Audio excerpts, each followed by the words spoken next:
बड़ बड़ चिंगुड़ी माछ को छनछनिया पुई शाग आउ ता सहित माटी आलू सारूर कॉम्बिनेशन तापरे एमिति किछि आउटपुट बाहरिबो। देखंतु पूरा भोजी स्टाइल एमिति भी पाइबेनी भोजी रे। एई भलिया आपण माने जदि घरे बनेबे खाऊ खाऊ केतेबेले जे खाई सारी देबे भात सहित जानी पारिबे नाही। उषुना भात सहित आपण मानकर एई भलिया पई चिंगुड़ीर कॉम्बिनेशन केतेबेले जे भात सरीजिबो आपण माने जानी पारिबे नाही। नमस्कार, जय श्री जगन्नाथ। मुई आउटे रेसिपी वीडियो को आपण मानकु बहुत बहुत स्वागत। आज देखंतु नै जे एटा चिंगुड़ी माछ आ पुई शाग। चिंगुड़ी माछ रे पुई शाग देकी मु आज गोटे बढ़िया रेसिपी बनेबी। आपण माने भात सहित भी खाई परिबे, रुटी सहित भी खाई परिबे। वीडियोटी को प्लीज आपण माने एंड जाय देखंतु, थोड़ा जानि परिबे। प्लीज आसंतु एबे आमे स्टार्ट करिबो। एबे देखंतु कौन कौन आवश्यक पड़ुछि। एठी बोईतालु खंडे नेछि, सारूटा निहाती नेबे, आउ खमाळु खंडे, ता सहित चिंगुड़ी रहिछि, पुई रहिछि। तापरे एबे लक्ष्य करंतु आमे प्रथमे पुई डेम्फरु शाग गुड़िक अलगा करदेबू। आ शाग गुड़िक भल भाव गोटे गोटे करिकी धोईदेवे, कहीं जेहेतु पुईटा तले माती थाए शागरे निहाती बाली थिबो, भल भाव आपण माने धोईदेवे। तापरे आपण माने डेम्फ गुड़िक एमती काटिदेवे। जो गुड़िक मोटा मोटा डेम्फ थिबो ताकू 2 फाळ लेखा करदेवे, आ जो गुड़िक सरू डेम्फ थिबो ताकू गुटे खंड लेखा रखिबे। आ डेम्फरु तार जो पतला चुप्पा अच्छी से गुड़िक निहाती छड़ेबे। देखंतु मु जो टाइप रे काटी दउची एई टाइप रे आपण माने निहाती काटिबे। वीडियो जदि आपण मानकु भल लागु थाए ताले लाइक शेयर सब्सक्राइब करने को जमा भी भूलिबे नहीं। और चैनल जदि आपण माने नुआ थिबे ताहले चैनल को सब्सक्राइब करदेबे, पाखर थिबा बेल आइकन टी दबाई देबे, जहा कि मोर नुआ नुआ वीडियो सर्वप्रथमे आपण मानक पाखर जाई पहुँची पारिबो। एबे लक्ष्य करंतु बंधुगण, जो पुई शाग आमे नेइथिलु ताकू आपण माने बड़ बड़ साइज रे काटी देबे। सरू सरू साइज करवा आवश्यक नहीं। एई भलिया बड़ बड़ साइज ए आपण माने पुई शाग को रखिबे। तापरे देखंतु बाइगण को जो काटी थिबे सेटा पानी रे पके देबे, नहले कला पड़ जिवो।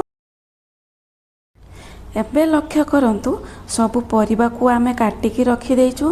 तापरे गैस ऑन करिकी गोटे कढ़ाई बसई देलु। कढ़ाई रे आमे सोरष तेल 2 चामच दे देलु। सोरष तेल टिके गरम हैला परे आमे जो परिबा को काटिकी रखिथिलु, प्रथमे जो गुड़िक नालुआ परिबा माने लाल अंश थिबो सेटा को आमे तेल रे प्रथमे दबा, ताकू भाजी दबा। देखंतु सारू आउ खमाळू एई दुईटा जिंस लालुआ, तेणु करी सेई दुईटा को प्रथमे देकी भाजी देलु। ता सहित आमे एबे बोईतालू को पकईदेलु, आलू को पकईदेलु। बोईतालू टिके बड़ बड़ साइज रे रखिबे, बोईतालूटा शीघ्र सीझी जाए सेथिपाई बोईतालू आलू को देकी मध्य भल भाव रे एमती तेल सहित मिसई देबे।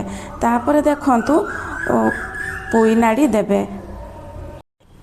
पोई नाड़ी को कढ़ाई रे पकई सारा परे भल भाव रे मिसई देबे। ता सहित बेसिक मसला रे हळदी पाउडर आवश्यक अनुसार लूण देबे। लूण देकी भल भाव रे मिसईकी ताकू गोटे ढांका लगेकी सिझिया पई छाड़ी देबे।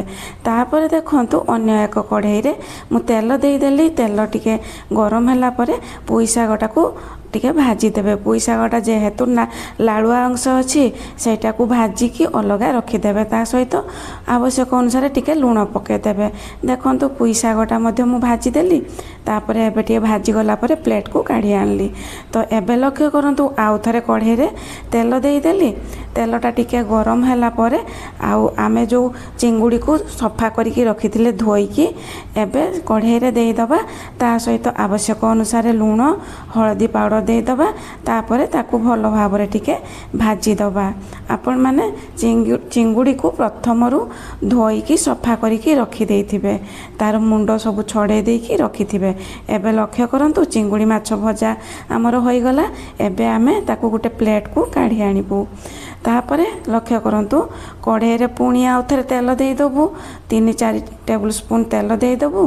तेल टिके गरम हैला परे जीरा पके दबु। जीराटा फुटी गला परे पियाज को काटिकी रखिथिबे पियाजटा कढ़ाईरे देदेवे तापर ताकू टिके भाजीदेवे भाजी सारा पर एठी देखंतु मु अदा रसुणर पेस्ट नहीं गोटे रसुण गोटे इंचर अदा को पेस्ट करके रखी सेटा एबे पियाज सहित देदेली आउ ता सहित टिके आमे पानी दबा मसलाटा सिझिबा पाई देखंतु एबे टिके पानी देदेले मसलाटा जेमिति भलरे सिझिबो आ मसलार गंध आसीबो नाही सेही भलिया मसलाटा को सिझेबे एबे लक्ष्य करंतु बेसिक मसला रे आमे हल्दी पाउडर गुटे चामच धनिया पाउडर गुटे चामच जीरा पाउडर हाफ चामच आउ चिकेन मसला गुटे चामच ता सहित कलर पाई रेड चिली पाउडर गुटे चामच नहीं कि भल भाव में मसला सहित मिसई देलु एबे देखंतु दुईटा टमाटो दुईटा सुखला लंका नहीं कि आम मिक्सी जार रे देकी तार फाइन पेस्ट बने आनलु